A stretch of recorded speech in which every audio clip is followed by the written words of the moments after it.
Hijriah. Kembali kita bersua di udara bersama Jamu Tetes Mari Pro. Makin nyata makin terasa lebih dari Jamu Tetes biasa di ajang tausiah subuh.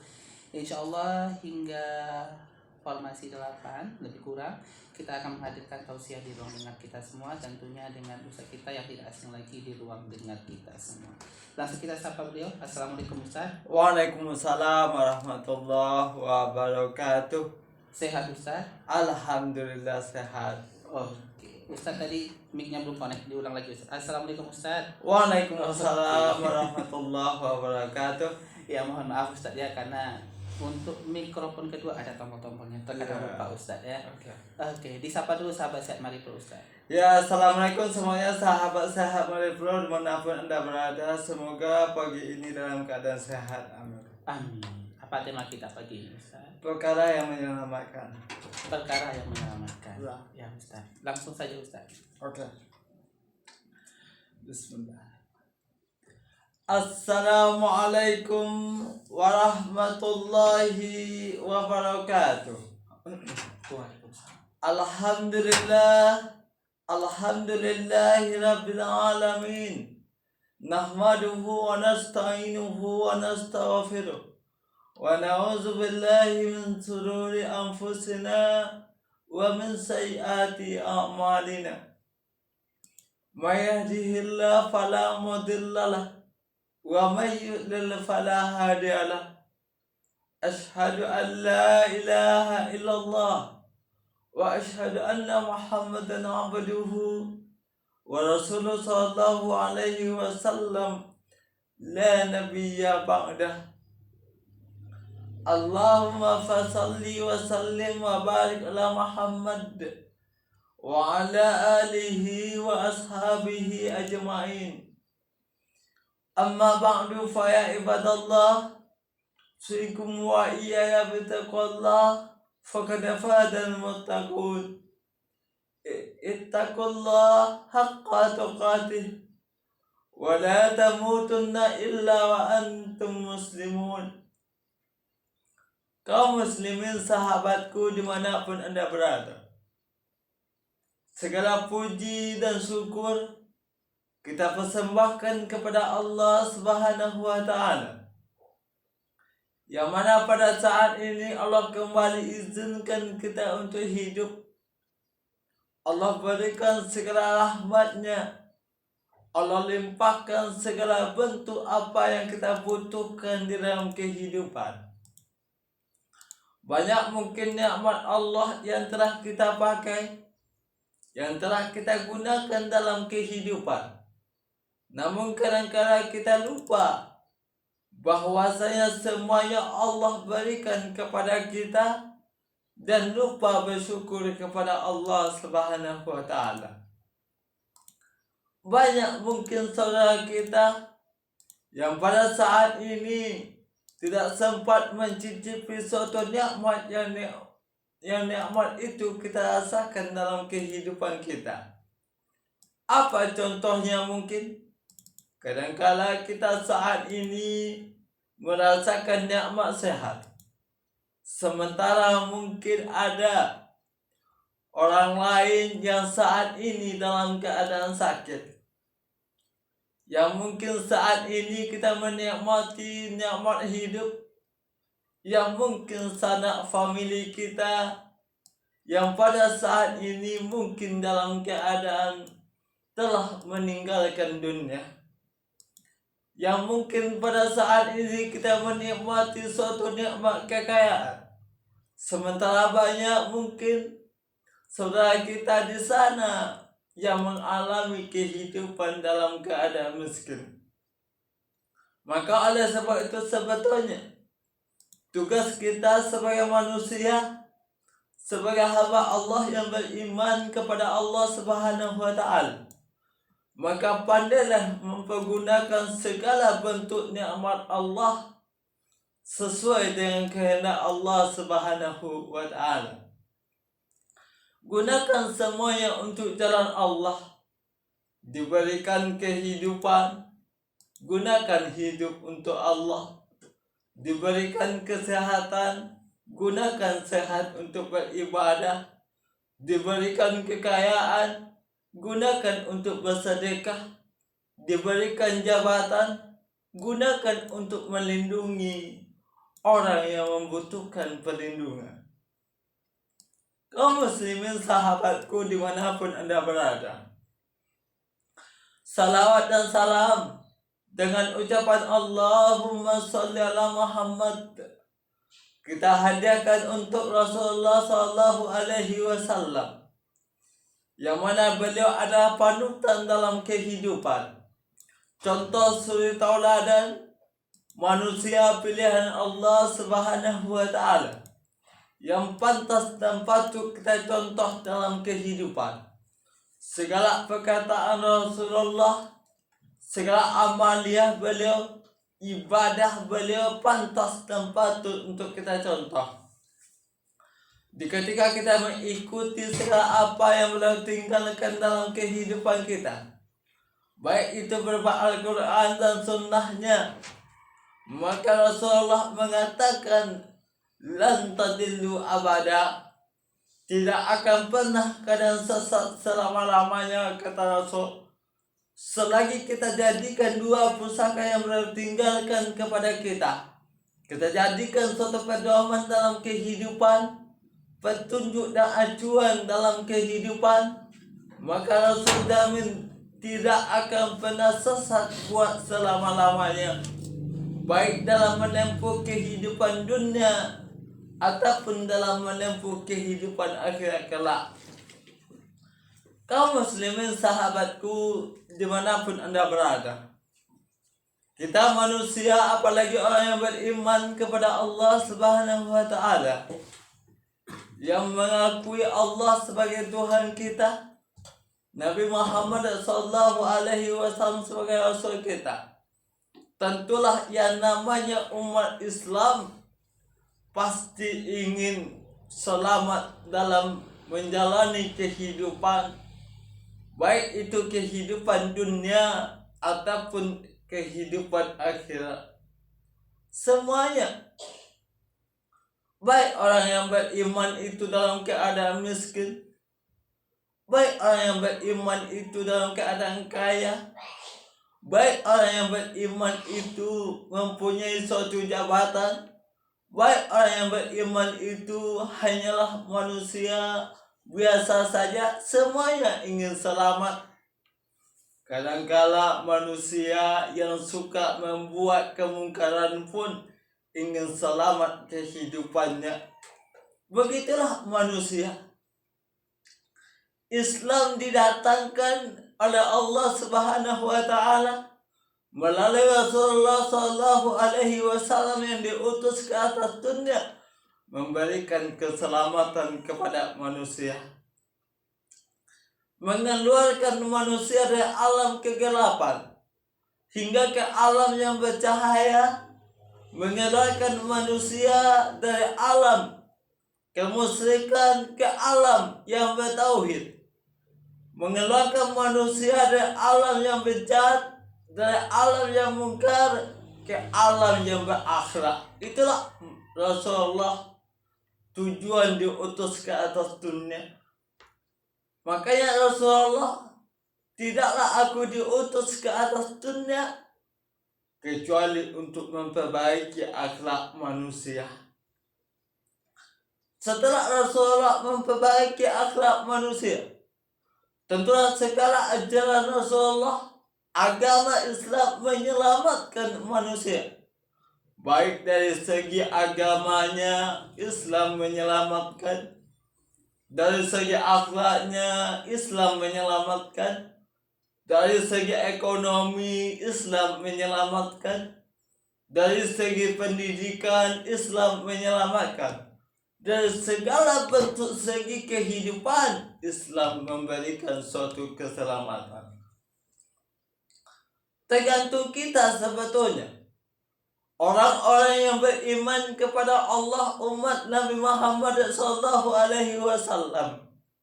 setelah Rasulullah memberikan petunjuknya kepada kita, tergantung kita sebetulnya.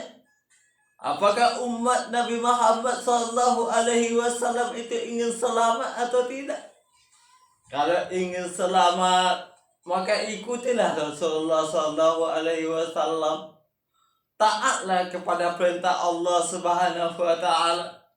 Semuanya sudah ada dalam Al-Quran, semuanya sudah ada dalam Sunnah Rasul. Ingin selamat, maka pegang teguhlah dua petunjuk itu. Makanya dalam hal ini, dalam kesempatan ini, kita ambil suatu tema yang insya Allah memberikan suatu hal yang memotivasi kita dalam kehidupan.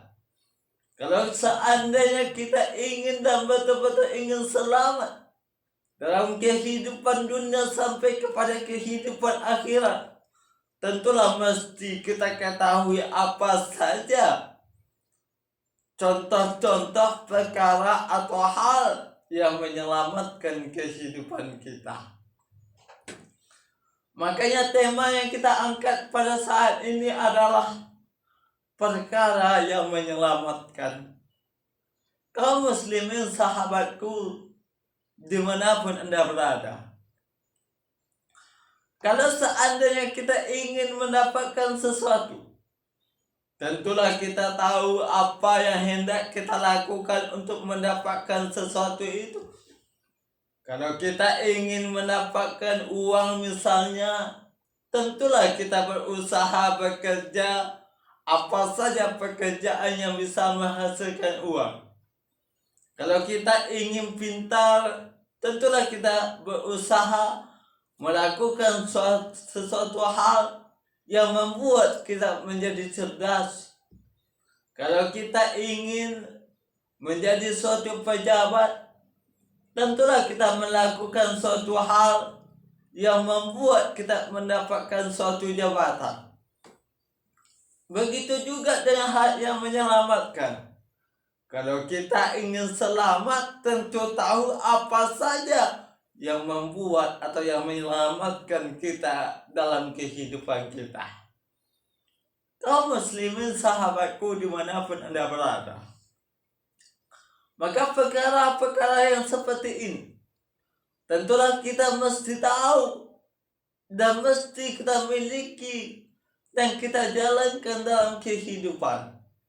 Sebab kenapa? Manusia sesungguhnya dalam kehidupannya itu nggak ada yang ingin celaka.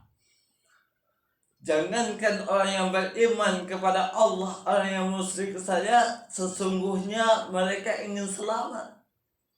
Dalam hal apapun mereka juga ingin selamat, apalagi orang mukmin. Apa saja yang menyelamatkan kehidupan kita.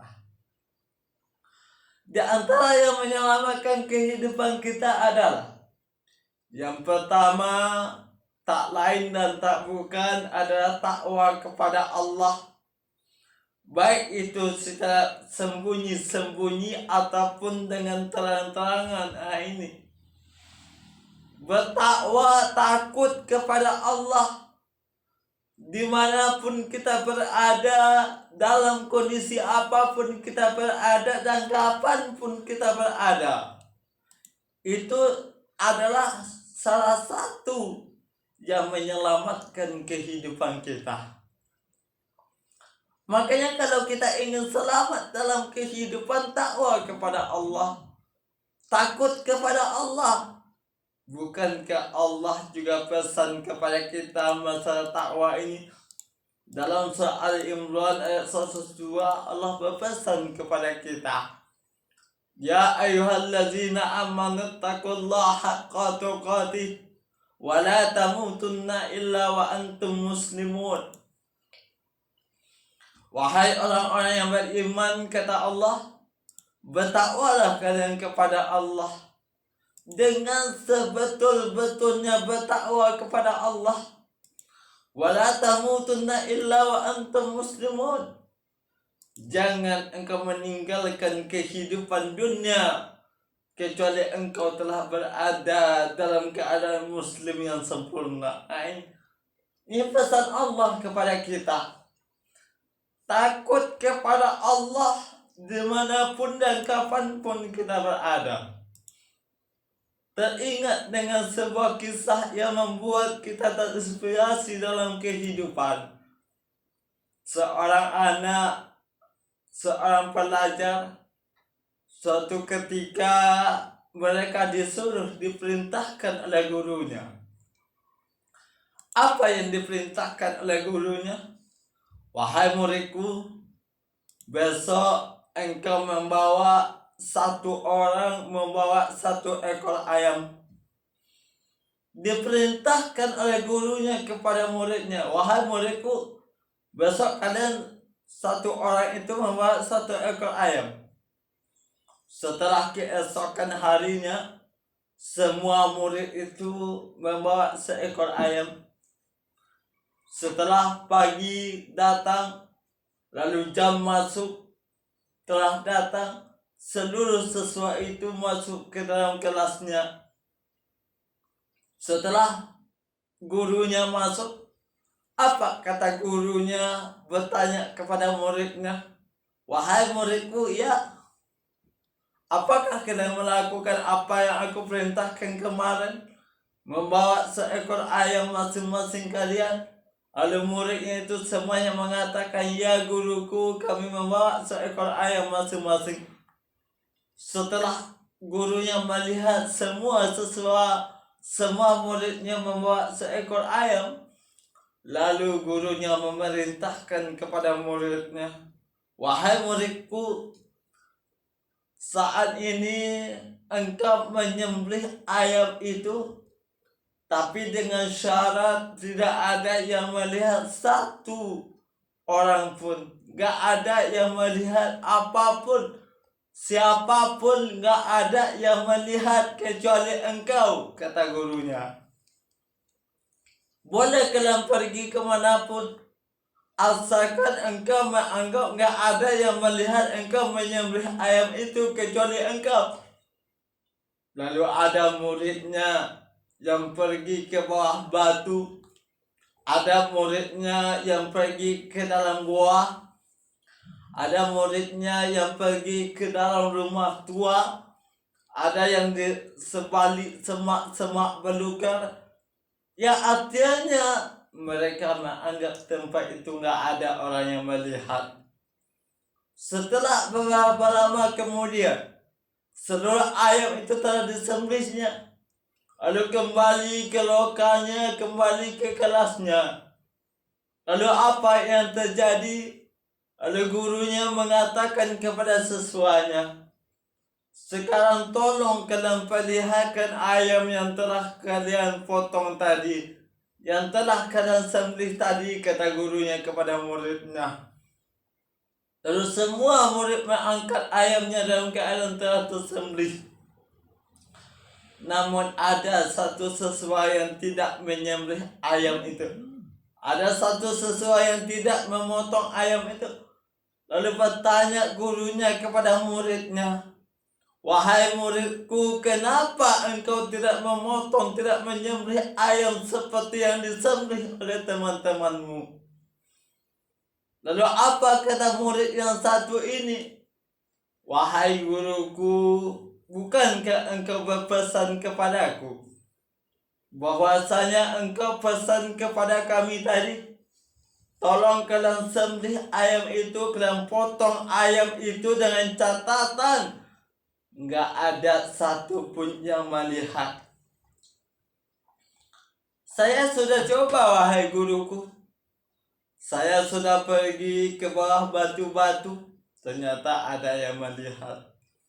Saya sudah pergi ke dalam gua, ada yang melihat. Saya sudah pergi ke semak-semak belukar, ada yang melihat.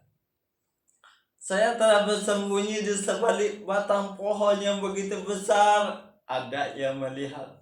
Siapa itu? Allah. Dimanapun saya bersembunyi di atas bumi ini, Allah selalu melihat. Gimana mungkin saya bisa memotong ayam ini kalau ada yang melihat? Sementara pesan engkau, wahai guruku, tolong sembelih ayam ini tanpa ada yang melihat satupun. Ternyata kemanapun saya pergi ada yang melihat, yaitu Allah Subhanahu wa ta'ala. Begitu takwanya murid ini kepada Allah, dia tahu dimanapun ada Allah, kapanpun Allah mengintai, kapanpun Allah melihat apa yang kita lakukan. Jadi menyelamatkan kita dalam kehidupan sebetulnya. Takutnya kepada Allah, takwanya kepada Allah Subhanahu wa Ta'ala, maka membuat manusia itu sebetulnya selamat dalam kehidupan mereka. Kenapa tidak? Kalau kita takut kepada Allah, tentu melakukan segala perintah Allah. Allah perintahkan kita sholat dalam kehidupan, kita sholat. Kalau tidak takut, nanti Allah berikan suatu balasan yang tidak baik kepada kita. Allah perintahkan puasa di bulan Ramadan, kita puasa. Kalau tidak gimana? Kita diberikan dosa oleh Allah. Takut. Allah perintahkan kita berbuat baik kepada orang tua. Kita melakukan perbuatan baik itu. Baik itu sesuatu yang mungkin orang lain melihat kita, ataupun orang lain tidak melihat kita. Takut kita hanya kepada Allah Subhanahu wa Ta'ala. Itulah kunci pertama yang menyelamatkan manusia. Takut dan takwa kepada Allah, baik sembunyi-sembunyi ataupun terang-terangan. Apabila diajak oleh saudaranya membuat suatu kemungkaran, membuat suatu kejahatan, dia menolak. Terang-terangan dia tolak. Saya nggak mau melakukan itu. Saya takut kepada Allah Subhanahu wa Ta'ala. Luar biasa. Baik sembunyi ataupun terbuka atau terang-terangan, dia takut kepada Allah dimanapun, kapanpun, dan dalam situasi apapun. Itulah yang menyelamatkan manusia. Kenapa tidak? Orang kalau sudah takut kepada Allah, hidupnya akan selamat. Sebab kenapa? Dia tidak akan mau melakukan suatu dosa dan kejahatan. Dia takut kepada Allah Subhanahu wa Ta'ala. Dengan takutnya manusia berbuat sesuatu yang dilarang oleh Allah, akan menyelamatkan kehidupan manusia itu. Itulah yang pertama, hal yang menyelamatkan kehidupan manusia. Jadi kalau kita ingin selamat dalam kehidupan ini, baik itu kehidupan dunia ataupun akhirat, takwalah kepada Allah dimanapun Anda berada. Makanya dalam sebuah pesan juga dikatakan, ittaqillah haitsu ma kunta, bertakwalah kalian kepada Allah dimanapun Anda berada. Ini pesan yang sangat luar biasa. Kita disuruh, diperintahkan untuk bertakwa kepada Allah dimanapun. Jadi kalau seandainya kita sudah bertakwa kepada Allah, apapun rayuan, apapun godaan, baik itu dari syaitan ataupun manusia yang mengarahkan dan menjerumuskan kita ke jalan kesesatan, maka kita akan selamat dalam kehidupan kita. Kalau seandainya takwa kita nomor satukan dalam kehidupan. Kaum muslimin sahabatku dimanapun Anda berada. Yang kedua, perkara atau hal yang dapat menyelamatkan kita adalah bersikap adil, baik dalam keadaan ridha ataupun marah. Adil kepada siapapun, adil dalam kondisi apapun, adil, baik itu dalam keadaan senang hati, ridha, baik itu dalam keadaan baik-baik saja ataupun dalam keadaan marah. Adil dalam memberikan suatu kebijaksanaan, adil dalam suatu memberikan kebijakan, memberikan suatu keputusan, memberikan suatu hal kepada orang lain dengan adil apapun bentuknya. Tidak pilih-pilih manusia, tidak pilih-pilih kasih. Artinya apa? Adil dalam keadaan ridho ataupun dalam keadaan marah. Ini sebetulnya sulit. Banyak orang yang sulit memberikan suatu keadilan. Apalagi mereka dalam keadaan marah. Ini sulit sebetulnya. Ini hati-hati. Kalau seandainya nggak adil dalam memberikan suatu keputusan, nggak adil dalam memutuskan suatu perkara, maka nanti kita akan diadili dengan suatu sidang yang sangat-sangat adil oleh Yang Maha Adil, yaitunya Allah Subhanahu wa Ta'ala. Walaupun dalam kehidupan dunia kita bisa mungkin berkilah, mungkin kita bisa berbohong, bisa berdusta dan mencelah dalam memutuskan suatu perkara, tapi dalam persidangan Allah nanti, dalam mahkamahnya Allah kelak, nggak ada yang namanya suatu hal yang membuat manusia itu tidak adil. Semuanya maha adil dalam memutuskan suatu perkara. Makanya hati-hati kita. Apalagi seorang hakim yang menghakimi di sebuah pengadilan yang mengadili, hati-hati. Nanti jangan sampai nanti Allah yang memberikan suatu keadilan akibat tidak keadilan kita dalam memberikan suatu keputusan. Makanya sebetulnya perkara yang menyelamatkan yang kedua bersikap adil, baik itu dalam keadaan ridho ataupun dalam keadaan marah. Kaum muslimin sahabatku dimanapun Anda berada. Selanjutnya, hal yang memberikan kita keselamatan yaitu hemat, baik dalam keadaan miskin ataupun dalam keadaan kaya. Mungkin kita telah mendengar suatu hal atau suatu pepatah, mungkin hemat pangkal kaya, boros pangkal miskin. Ini sesuatu hal yang betul-betul bisa kita alami dalam kehidupan kita. Kalau kita berhemat, tentu ujungnya banyak suatu hal atau uang yang dapat kita kumpulkan dalam kehidupan kita.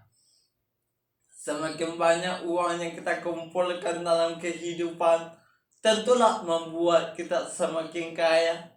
Apapun yang kita inginkan, apapun yang kita hendak beli dalam kehidupan, tentu dapat kita wujudkan. Kenapa? Akibat kita hemat, tentu uang kita ada. Akibat berhemat, tentu uang kita banyak dan bisa kita gunakan untuk hal yang kita impikan dalam kehidupan kita. Hemat baik dalam keadaan miskin ataupun kaya menyelamatkan kehidupan kita. Kenapa tidak?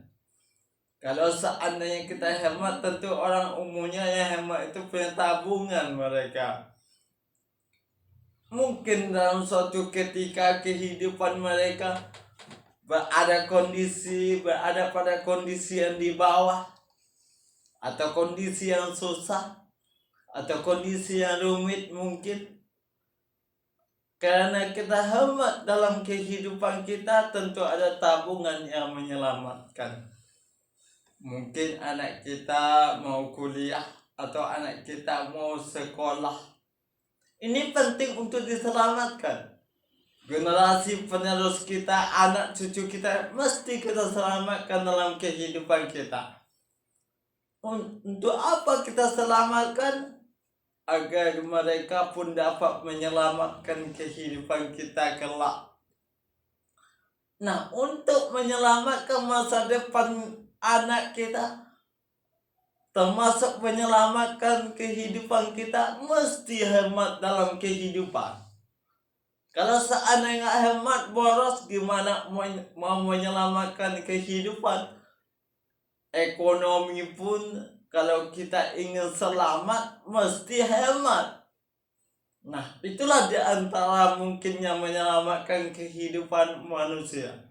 Mudah-mudahan apa yang kita sampaikan pada saat ini memberikan suatu motivasi dan inspirasi bahwasanya hal atau perkara yang menyamakan kehidupan kita mesti kita jalankan dalam kehidupan. Jadi insya Allah hal atau pengajian yang kita sampaikan pada saat ini memberikan suatu penyemangat dalam kehidupan kita untuk selamat dalam kehidupan dunia wal akhirah. Mudah-mudahan bermanfaat. Fa'tabiru ya ulul absar la'allakum tuflihun.